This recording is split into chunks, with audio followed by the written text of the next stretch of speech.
बिस्मिल्लाहिर्रहमानिर्रहीम। अस्सलाम वालेकुम नाज़रीन, आप यूट्यूब चैनल देख रहे हैं, मैं इमरान ख़ान हूँ। नाज़रीन, ज़िमनी इंतख़ाबात नताइज आ गए और नताइज किस तरह के आए। एक तो जहाँ पे पाकिस्तान तहरीक इंसाफ ने बाइकआउट किया था वहाँ पे तो टर्न आउट ही नहीं था, पता नहीं किस तरह थोड़े बहुत वोट इन्होंने इकट्ठे किए, मस्जिदों में ऐलान कराते रहे, तो बहुत ही कम टर्न आउट था। वैसे भी ज़िमनी इंतख़ाबात में कोई ज़्यादा टर्न आउट होता नहीं है, ज़्यादा लोग उसमें दिलचस्पी लेते नहीं हैं। और इस तरह के ज़िमनी इंतख़ाबात जिसमें एक मकबूल पॉलिटिकल पार्टी जिसका बहुत बड़ा वोट बैंक है वो ये कहे जी हम इस पर नहीं आ रहे, तो वहाँ पे तो फिर बिल्कुल ही वोटर नहीं निकलता। PMLN की जो सियासी हकीकत है ये पंजाब में थी तो सही, अच्छी तगड़ी बड़ी पॉलिटिकल पार्टी थी पंजाब की, लेकिन काफ़ी कमज़ोर हो गई। एक दौर में ये पंजाब की पहले नंबर की पार्टी हुआ करती थी, लेकिन आज ये पंजाब की दूसरे नंबर की पॉलिटिकल पार्टी है और पहले नंबर पे पाकिस्तान तहरीक इंसाफ आ गई। आप जब भी कभी साफ़ और शफाफ इलेक्शन करवाएंगे, ये मैं नहीं, इमरान खान साहब के बदतरीन दुश्मन, हत्ता के जो PMLN के अपने लोग हैं जिनसे आप न्यूट्रली बात करें, ऑफ द रिकॉर्ड बात करें, वो भी मानते हैं कि जब भी कभी फ्री एंड फेयर इलेक्शन होगा, आजकल के दौर में तो तहरीक इंसाफ पहले नंबर की जमात बनेगी, दूसरे नंबर पे जो है वो PMLN की जमात है। पीपल्स पार्टी आज भी तीसरे नंबर पे नहीं है, आज भी तीसरे नंबर पे तहरीक लब्बैक का वोटर मौजूद है पंजाब में, सवाए जनूबी पंजाब की चंद सीटों को छोड़कर। इसके अलावा तहरीक लब्बैक जो है वो तीसरे नंबर की जमात है। चौथे नंबर पे पाकिस्तान पीपल्स पार्टी है पंजाब में, जबकि जमात इस्लामी और फजल रहमान साहब की पार्टी कहीं भी नहीं है। अब ये जो इंतखाबात हुए इसमें 2 सीटों पे पाकिस्तान तहरीक इंसाफ ने मुकाबला किया।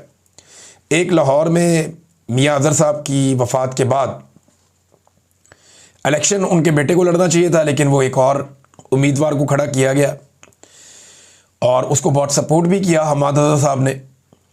लेकिन वहाँ पे जिस किस्म का इलेक्शन था पूरे पाकिस्तान ने देखा मीडिया के ज़रिए से, और पाकिस्तान के सारे मीडिया ने वहाँ से रिपोर्ट किया, स्पेशली डिजिटल मीडिया ने। उन्होंने बताया कि बेड़ा ही गर्क हो गया पूरे इलेक्शन का, ना इन्होंने किसी को कंपेन करने दी, ना कोई काम करने दिया। पुलिस ने, PMLN ने और इलेक्शन कमीशन ने मिलकर ये इलेक्शन लड़ा और ख़ाली कैंप थे PMLN के और टर्नआउट भी बहुत थोड़ा था, लेकिन इसके बावजूद PMLN ने ये सीट जीती और जीती जिस तरीके से वो आप सब अच्छी तरह जानते हैं। अब हमाद अजहर साहब ने तो इल्ज़ामात का एक ढेर लगा दिया, उन्होंने कहा जी बिल्कुल वोट पड़े हैं PTI को। वैसे मैं बताऊं कि आवाम ने दिलचस्पी नहीं लिया इलेक्शन में, चाहे वो पाकिस्तान तहरीक इंसाफ के ही लोग क्यों ना हो, लेकिन फिर भी पाकिस्तान तहरीक इंसाफ के कैंप्स के ऊपर गहमा गहमी थी। यहाँ बहुत सारी वीडियोज़ गर्दिश कर रही हैं जहाँ लोग पीछे पीछे फिर रहे हैं प्रिजाइडिंग ऑफिसर्स के कि यार हमें फॉर्म 45 तो हमें दे जाएं। तो यहाँ प्रिजाइडिंग ऑफिसर ने फॉर्म 45 ही नहीं दिए, और जिनको दिए उसके बाद वो इलेक्शन कमीशन ने बदल दिए। इस दफ़ा एक नया फार्मूला किया गया। एक तो जहाँ पे पाकिस्तान तहरीक इंसाफ नहीं थी वहाँ पे भी PMLN जो है वो बड़ी मेहनत कर करके उन्होंने सीटें निकाली, और ज़्यादातर सीटें जो हैं वो उन लीडर्स जो PMLN के लीडर्स हैं उनके भाइयों की, रिश्तेदारों की, बच्चों की, उनकी सीटें हैं। जैसे राणा सनाउल्लाह ने, तलाल चौधरी ने, बाकी बहुत सारे लोगों ने अपने अपने करीबी रिश्तेदारों को खड़ा किया और उनको इलेक्शन जितवाया, फिर बाद में ये जश्न भी मनाते रहे, हालांकि इनके मुकाबले में कोई नहीं था। PMLN की हालत तो ये हो गई, बेचारे अकेले भी इलेक्शन लड़ते हैं तो डरते रहते हैं कि अवामी रद्द-ए-अमल ही ना आ जाए। पुलिस को इस्तेमाल करके, इलेक्शन कमीशन को इस्तेमाल करके उन हलकों में इन्होंने इलेक्शन जीते जहाँ पे पाकिस्तान तहरीक इंसाफ ने बाइकआउट किया। 2 जगह तहरीक इंसाफ ने मुकाबला किया।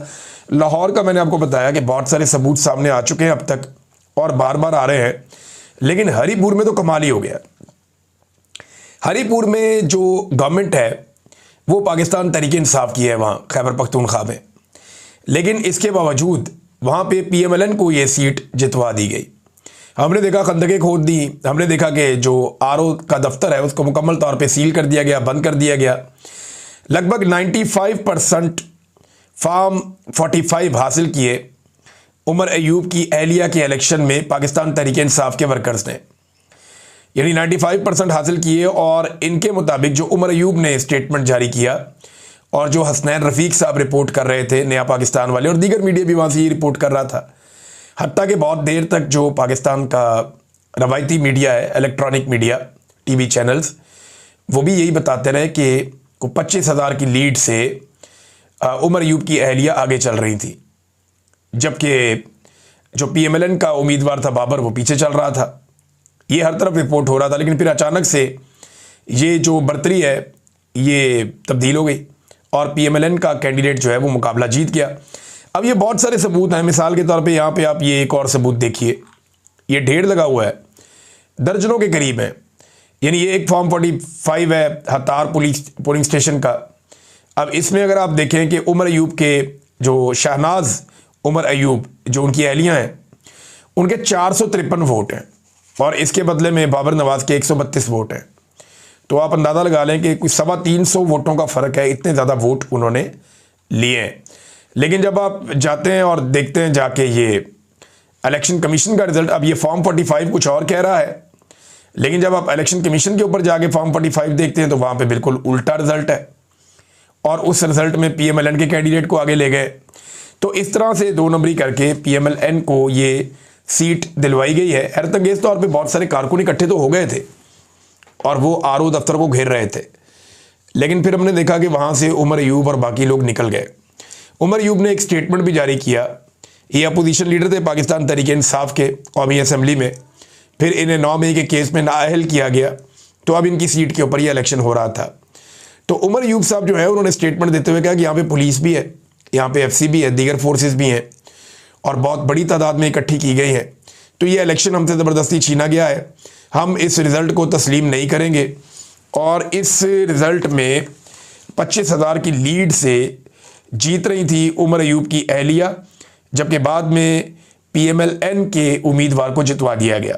जो लाहौर वाली सीट है वहाँ पे पूरे लाहौर से और आसपास से कारकुन इकट्ठे करके एकदम रोला डाल दिया गया शाम के वक्त, जनाब हम जीत गए, हम जीत गए, हम जीत गए। और फिर उसके मुताबिक जो है वो इलेक्शन कमीशन ने रिजल्ट भी जारी कर दिया।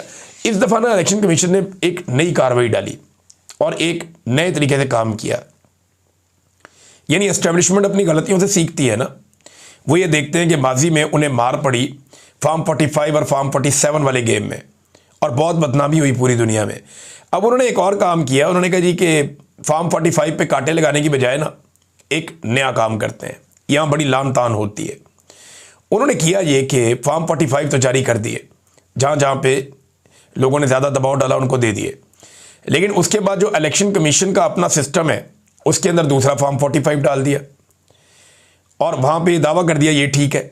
अब आप अपना असली फॉर्म 45 लेकर घूमते रहिए, कभी आप ट्रिब्यूनल में जाएं, कभी आप इलेक्शन कमीशन में जाएं, आपकी बात ही कोई नहीं मानेगा। और ये उम्मीदवार जो जीत गया PMLN का, ये तो असासा है एस्टेब्लिशमेंट का, तो ये अपना टाइम पूरा करेगा। तो इस तरीके से इन्होंने एक नया तरीका वारदात ढूंढा और इतनी देर में जब तक इंसाफ होना है तब तक तो हुकूमत अपनी मुद्दत पूरी कर लेगी। पाकिस्तान में इंसाफ तो होता कोई नहीं। अब खैबर पख्तूनख्वा के अंदर मैंने खैबर पख्तूनख्वा की हुकूमत की बेबसी भी देखी। यानी ये बात एक हकीकत है, खैबर पख्तूनख्वा में पाकिस्तान तहरीक इंसाफ की हुकूमत है जो थोड़ा टफ टाइम भी देती है पाकिस्तान की एस्टेब्लिशमेंट को। लेकिन आप अंदाज़ा करें अगर ये लोग इतने बेबस हैं तो बाकी सूबों में और वफाक के अंदर जो हुकूमतें हैं वो मिलिट्री एस्टेब्लिशमेंट के सामने कितनी बेबस होंगी। अमली तौर पे पाकिस्तान की फ़ौजी क़यादत इस वक्त पाकिस्तान को कंट्रोल कर रही है और वो ये फ़ैसला करते हैं कि किस जगह पे किस वक्त क्या करना है। और आज आसिम मुनीर साहब ने एक बात साबित की है इन इंतखाबात में, यानी PMLN को दिलवाएगी ना सारी सीटें। एक बात साबित की कि इस निज़ाम को इस बात की कोई फ़िक्र नहीं है कि अवाम की राय क्या है, या अवाम इस निज़ाम के बारे में या एस्टेब्लिशमेंट के बारे में या आसिम मुनीर साहब के बारे में या ये मौजूदा हुक्मरानों और रजीम के बारे में क्या सोचते हैं। यानी तमाम आज़ाद ज़राए का दावा है कि जो हरीपुर वाली सीट है वो तो बड़ी आसानी से पाकिस्तान तहरीक इंसाफ जीतती है। और सब ये पहले भी कह रहे थे कि अगर शफाफ इंतखाबात की सूरत में कोई इम्कान नहीं था कि नून लीग ये सीट जीत जाए, लेकिन फिर भी जितवाया गया। तो अब बड़ी वाज़ेह हो गई ये हकीकत कि एस्टेब्लिशमेंट यही करती जाएगी, ढिठाई के साथ, बेशर्मी के साथ, और उन्हें इस बात की कोई फिक्र नहीं है कि अवाम की तौहीन हो रही है। अब अगर इस चीज़ को बदलना है तो फिर अवाम को बदलना पड़ेगा।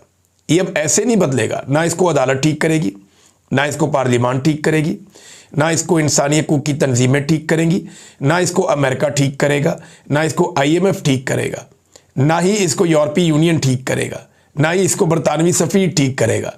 कोई इसके अंदर अक़वाम मुत्तहिदा कोई इसमें मुदाखलत नहीं करेगा। ये पाकिस्तानियों को अपने हाथ में मामला लेना पड़ेगा, पाकिस्तानियों को अपना मैंडेट और अपनी ताकत मनवानी पड़ेगी। जैसे पाकिस्तानियों ने एक वक्त आया था अपने लिए एक अलग वतन हासिल किया था और आज़ादी के लिए बड़ी कुर्बानी दी थी, ऐसे ही पाकिस्तानियों को ऐसा लगता है कि हकीकी आज़ादी के लिए भी अब शायद बड़ी कुर्बानी देनी पड़ेगी। उसकी वजह यह है कि हमें दिखाई दे रहा है कि अब वो इलेक्शन में भी नहीं मानते और इंसानों की राय को वो तस्लीम ही नहीं करते। यानी 95% रिजल्ट में 25,000 की लीड थी और जब रिजल्ट मुकम्मल होता है तो पता चलता है जनाब फारग है। और वो कहते हैं जी हम फॉर्म 45 लेकर गए जो हमें प्रिजाइडिंग ऑफिसर्स ने दिए, वो फॉर्म 45 हम हवाले कर रहे हैं आरओ के कि जनाब ये फॉर्म 45 है, इसके मुताबिक आप रिजल्ट जारी कर दें फॉर्म 47। तो आरओ ये कह रहा है कि मैं नहीं ले रहा। आरओ असली फॉर्म 45 लेने से इनकारी हो गए और उन्होंने अपनी वेबसाइट के ऊपर अपनी मर्जी का नतीजा डाल लिया। ये एक नया काम पाकिस्तान की एस्टेब्लिशमेंट ने सीखा है। एक और चीज़ नाज़रीन बड़ी इंटरेस्टिंग हुई। एक तरफ 3 मरतबा की वज़ीर-ए-आज़म की बेटी थी जिसने मुखालिफिन को दबाने के लिए, सियासी मुखालिफिन है, उन्होंने इलेक्शन ही लड़ना था, हर गैर जमहूरी हथकंडा, हर गैर जमहूरी हरबा उन्होंने इस्तेमाल किया और कोई तरीका उन्होंने नहीं छोड़ा जिससे अपने मुखालिफिन को ना दबाया हो। और दूसरी तरफ एक बिल्कुल आम सा मिडिल क्लास आदमी है और वो वज़ीर आला बना और किसी ख़ानदानी सियासत का नतीजा नहीं है ये शख्स सुहेल अफरीदी, और उसने फ्री हैंड दिया अपनी अपोजिशन को।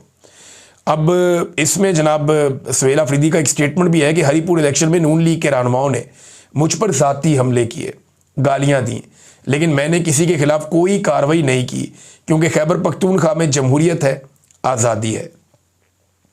ये होती है ना जमहूरियत। लेकिन पाकिस्तान तहरीक इंसाफ अगर अपना हक नहीं ले सकती खैबर पख्तूनख्वा में, हरीपुर में, वो अगर इलेक्शन जीत के भी इलेक्शन की जीत अनाउंस नहीं करवा सकते तो ये इमरान खान को कैसे जेल से छुड़ाएंगे? ये तो एक बड़ी अलार्मिंग सिचुएशन है।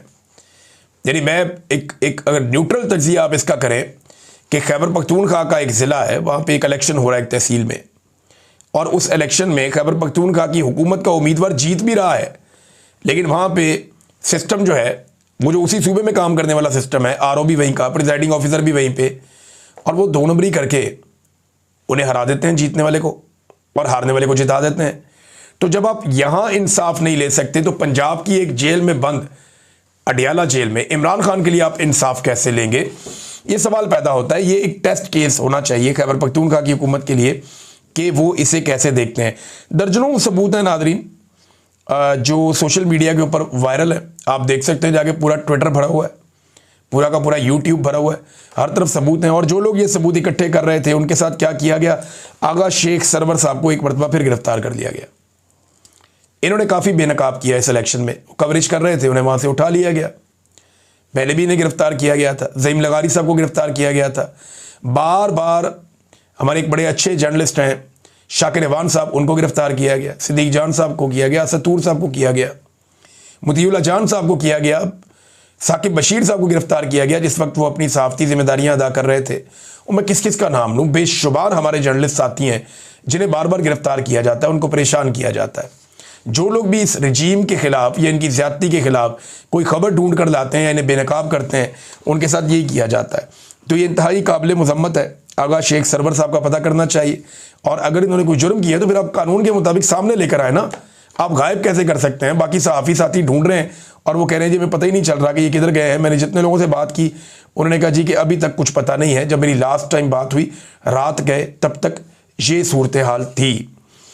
अब नादरीन एक और मैं आपके साथ खबर शेयर करता हूँ। यूसुफ रज़ा गिलानी साहब ने एक बात कंफर्म की है कि ये जो पावर शेयरिंग का एक फार्मूला था पीपल्स पार्टी और पीएमएलएन के बीच में, इस फार्मूले के मुताबिक अगस्त 2026 तक, यानी अब जो साल शुरू होने लगा है, इसके अगस्त तक शहबाज शरीफ ने वज़ीर आज़म रहना था और उसके बाद बिलावल ने वज़ीर आज़म बन जाना था, जबकि स्पीकर भी आधे आधे टाइम के लिए, चेयरमैन सेनेट भी आधे आधे टाइम के लिए। तो इस किस्म का कोई एक फार्मूला बनाया हुआ था। सदर की सीट के ऊपर ये नहीं था। तो अब सूरत हाल काफ़ी बदल गई है। यूसुफ रज़ा गिलानी साहब ने कंफर्म तो कर दिया इस मौके पर, लेकिन सूरत हाल ऐसे बदल गई कि पीएमएलएन को जो सीटें अब मिल गई हैं वो तकरीबन आज़ाद हैसियत में आ चुके हैं। अब उन्हें पाकिस्तान पीपल्स पार्टी की ज़रूरत नहीं है अपनी हुकूमत बचाने के लिए। यानी अब सिचुएशन ये हो जाएगी कि किसी वक्त अगर पीपल्स पार्टी भी पीएमएलएन की हुकूमत को गिराना चाहेगी तो नहीं गिरा पाएगी। यानी आप अंदाज़ा करें 17 सीटों वालों को कहाँ तक पहुँचा दिया। मखसूस नशस्तों की माले गनीमत दे दी, बहुत सारे ज़िमनी इलेक्शन करवा दिए, बहुत सारी सीटें छीन कर पीटीआई की उनकी झोली में डाल दी, और करते कराते उनको कहाँ तक पहुँचा दिया। ये नादरीन पाकिस्तान की मिलिट्री एस्टेब्लिशमेंट ने पाकिस्तानियों के साथ ज़्यादती की है, और ये जुल्म जो है वो तारीख के अंदर लिखा जाएगा। ये वक्त तो गुजर जाएगा, लेकिन ये चीज़ें लोगों को याद रहेंगी। राजा परवेज़ अशरफ साहब ने नादरीन एक दावा किया है, दावा मैं आपके सामने रखता हूँ। वो ये कह रहे हैं कि जब सदर मुमलिकत आसिफ अली जरदारी साहब का टेन्योर पूरा हो जाएगा ना, तो उनका इस्तिस्ना ख़त्म हो जाएगा। देखें, ये वाला इस्तिस्ना तो सदर को हमेशा से था, तो फिर आईनी तरमीम की ज़रूरत क्या थी? सुप्रीम कमांडर फोर्सेस के तो सदर पाकिस्तान है ना, आसिफ अली जरदारी। अब बेशक फॉर्म 47 है, लेकिन सदर तो है ना इस वक्त। तो ये वाला इस्तिस्ना तो सदर को हमेशा से था कि जब तक वो सीट पे रहेगा तब तक उसे इस्तिस्ना इम्यूनिटी है, उसके ऊपर कोई केस बन नहीं सकता, कोई अदालत बुला नहीं सकती। ये जो ताहयात वाला मामला, इसके ऊपर तनकीद हो रही थी, लेकिन यहां पे राजा परवेज़ अशरफ साहब इससे मुकर गए। तो फिर क्या फील्ड मार्शल अकेले बेनिफिशरी हैं इस मामले के? क्योंकि उनका ओहदा भी ताहयात है, और जब तक वो फील्ड मार्शल के ओहदे पर हैं तब तक उनके साथ ये इस्तिस्ना चलेगा। और फील्ड मार्शल के ओहदे से हटाने के लिए कम से कम 2/3 अक्सरियत चाहिए होगी, और अगर 2/3 अक्सरियत आपके पास नहीं भी है, आप उनको हटाना चाहते हैं, तो जैसे सदर को मुआखजा करके या इम्पीचमेंट करके हटाया जाता है, वो तरीका है जिससे हटाया जाए। तो नाज़रीन, राजा परवेज़ अशरफ साहब का भी स्टेटमेंट आपके सामने रखा। एक और चीज़ आजकल बहुत डिस्कस हो रही है, चीज़ ये डिस्कस हो रही है कि खैबर पख्तूनख्वा में बहुत इल्ज़ाम लगाया जाता है कि बहुत सारी ऐसी फैक्ट्रियाँ हैं जहाँ पे नशा तैयार होता है, मंशियात का कारोबार होता है। ये आज से तो नहीं हो रहा, बलूचिस्तान में बहुत बड़े पैमाने पे होता है, खैबर पख्तूनख्वा के कबायली इलाकों में भी होता है। ये हकीकत है, इससे कोई भाग नहीं सकता। पहले ये सारा नशा जो है ये उगाया जाता था, तैयार किया जाता था अफ़गानिस्तान में। अफ़गानिस्तान में इसकी फैक्ट्रियाँ थीं, और बिल्कुल पाकिस्तान और अफ़गानिस्तान के बॉर्डर के साथ साथ कुछ फैक्ट्रियाँ मुश्तरका तौर पर लगी हुई थीं, और यहाँ पे दिन रात काम किया जाता था, और पूरी दुनिया को नशा यहाँ से सप्लाई होता था। और बहुत पैसा एजेंसियों ने बनाया, जो CIA वगैरह भी यहाँ पे मौजूद रहे, जो अफ़गानिस्तान के लोग थे उन्होंने भी बहुत पैसा बनाया, बड़े जराइम पेशा लोगों ने बहुत पैसा बनाया। आज बलूचिस्तान में ये धंधा बहुत उरूज पे है, खैबर पख्तूनख्वा में भी है, लेकिन खैबर पख्तूनख्वा पे उंगली उठाई जाती है, बलूचिस्तान के बारे में कोई बात नहीं करता, इसलिए कि वहाँ पे मौजूदा रजीम की मर्ज़ी की हुकूमत बनी हुई है। और ये मंशियात जो है वो स्मगल कैसे होती है, किसकी मदद से होती है, ये सारी दुनिया जानती है। इन मंशियात के खेतों को कौन प्रोटेक्ट करता है, सब जानते हैं। यहाँ से कंटेनरों में भर के मंशियात जब ले जाई जाती है तो नाकों के ऊपर इनको क्यों नहीं रोका जाता, ये भी एक बड़ा सवाल है, और हम सब इसका जवाब जानते हैं। तो मामला ये है कि अब मंशियात का कारोबार पाकिस्तान में बड़ा क्यों है? बड़ा सवाल तो ये है ना। तो ये बड़ा इसलिए है कि जब पहले भी तालिबान रजीम आया था अफ़गानिस्तान में मुल्ला उमर के दौर में, तो उन्होंने वहाँ पे तमाम जितने भी मंशियात के खेत थे पोस्त के, उन सबको ज़ाया कर दिया था, और उन्होंने ज़ीरो कर दिया था मंशियात की पैदावार को अफ़गानिस्तान में। उसके नतीजे में एक मंशियात की बड़ी शॉर्टेज हो गई थी दुनिया में, और उसकी प्राइस बहुत बढ़ गई थी। इस मरतबा जब दोबारा तालिबान रजीम आया अफ़गानिस्तान में, आपको पसंद हो या ना हो, लेकिन हकीकत यह है कि उनके कंट्रोल में अफ़गानिस्तान, तो उन्होंने एक मरतबा फिर अपनी वही वाली पॉलिसी लगा दी। अब डिमांड तो ख़त्म नहीं हुई मंशियात की, तो फौरी तौर पे जो अफ़गानिस्तान के कई लोग हैं उन्होंने पाकिस्तान के मकामी कबाइलियों के साथ मिलकर बलूचिस्तान में और कुछ खैबर पख्तूनख्वा के इलाकों में पोस्त को काश्त करना शुरू कर दिया, और यहाँ पे मंशियात का काम शुरू हो गया। चर्स का, पोस्त का, दीगर और आइस वगैरह का, ये सब वहाँ काम धंधा चलता है। मैंने इसके ऊपर बाकायदा वीडियोस बनाई हुई हैं, अभी मैं दिखा इसलिए नहीं सकता कि मैं किन किन इलाकों में गया, मैं वो शेयर नहीं करना चाहता, जगह नहीं बताना चाहता। वक्त आएगा बहुत सारे हक़ाइक़ मैं सामने रखूँगा, लेकिन ये सब कुछ इसलिए हो रहा है कि अफ़गानिस्तान में ये बंद हो गया, और पाकिस्तान में ये जो हो रहा है, ये पाकिस्तान की एस्टेब्लिशमेंट इससे बेखबर नहीं है। वो जानते हैं क्या हो रहा है, कितना हो रहा है, कौन कौन कर रहा है, और किस किस को हिस्सा जा रहा है, वो जानते हैं। एक हकीकत है, लेकिन इसमें आप सिर्फ एक सूबाई हुकूमत को कसूरवार ठहराएं, ये एक ज़्यादती है जो PMLN के लोग या ये सारे मिलकर करते हैं, क्योंकि ज़्यादा ये कारोबार धंधा बलूचिस्तान में हो रहा है। इसकी फैक्ट्रियाँ भी ज़्यादातर बलूचिस्तान के कुछ इलाकों में हैं। अब तक के लिए इतना ही, अपना ख्याल रखिएगा, अपने इस चैनल का भी। अल्लाह हाफ़िज़।